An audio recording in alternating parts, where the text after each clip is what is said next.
रक्षी, अस्सलाम वालेकुम। कैसी हो? मैं बिल्कुल ठीक, आप कैसे हैं? मामू जान बड़ी तारीफ कर रहे थे आपकी कि बड़े अच्छे से बिजनेस संभाला हुआ है आपने। ये सब मामू ने ही सिखाया था। कभी तो एहसान मंदी से बाहर निकल कर सोच लिया करो। सही तो कह रही है। भाईजान को अपना फर्ज। हाँ, और उन्होंने अपना फर्ज पूरा किया है। अच्छा, तो फिर मुनव्वर को अपने ऑफिस में जॉब क्यों नहीं दे सकते वो? मुनव्वर ने मामू से बात की है क्या? रक्षी, नाजी तुम्हारा वेट कर रही है तुम्हारे वाले कमरे में, तुम जाओ उससे जाके मिल लो। मैं मिल लेती हूँ नाजी से, लेकिन पहले आप मुझे बात करने दें। अपने भाई से तो आपने बात करने दी नहीं, एटलीस्ट मैं अपने भाई से तो बात कर लूं।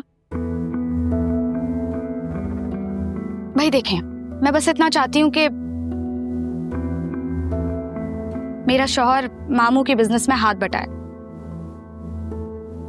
या फिर मामू उसे कोई बिजनेस करवा के दे दें, इन्वेस्ट ही कर दें एटलीस्ट।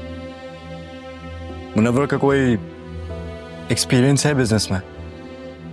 करवाने वाले तो बने, एक्सपीरियंस भी हो ही जाएगा। ठीक है, जो मैं कर सकता मैं कर दूंगा।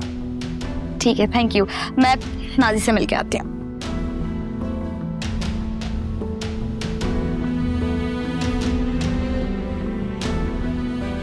ये मुनव्वर ने रक्षी को बोला है बोलने के लिए। अरे नहीं, मैंने कहा था। मुनव्वर एक मामूली सी नौकरी करता है, और नौकरी वाले की क्या जिंदगी होती है। मैंने ही कहा था कि मैं भाईजान से बात करूंगी, कुछ सेटअप करा दूंगी इसके लिए। आपने ये बोला था? मैंने ही कहा है, और किसने? ठीक है, आप मामू से मत बात करें। मैं देख लेता हूँ कि कोई छोटा मोटा बिजनेस उसके लिए सेटअप कर लूं।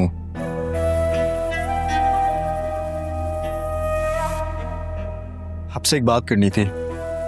हाँ कहो। आप मामू से बात करेंगे?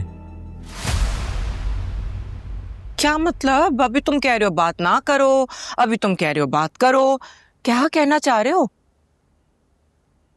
मैं अब अपना और सारा की बात कर रहा हूँ। आदिल, मैं तुम्हें कितनी बार कह चुकी हूँ उस लड़की से दूर रहो।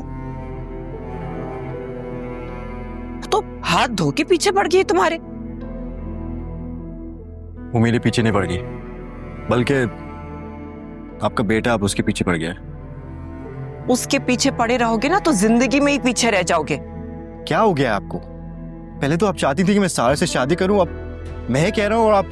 हाँ मैं चाहती थी, लेकिन अब मैं नहीं चाहती हूँ। मैंने कह दिया तो कह दिया, बस।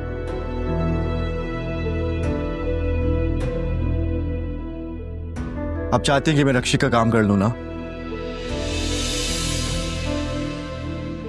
तुम क्या अपनी माँ को ब्लैकमेल कर रहे हो? ब्लैकमेल नहीं कर रहा हूं मैं, बस कह रहा हूं आपको ही बात करनी होगी मामा। आदिल, सारा अब वो लड़की नहीं रही है, तुम भूल जाओ उसे। मैं अपने बेटे के लिए बहुत अच्छी एक मुझे अच्छी नहीं चाहिए, मुझे सारा ही चाहिए।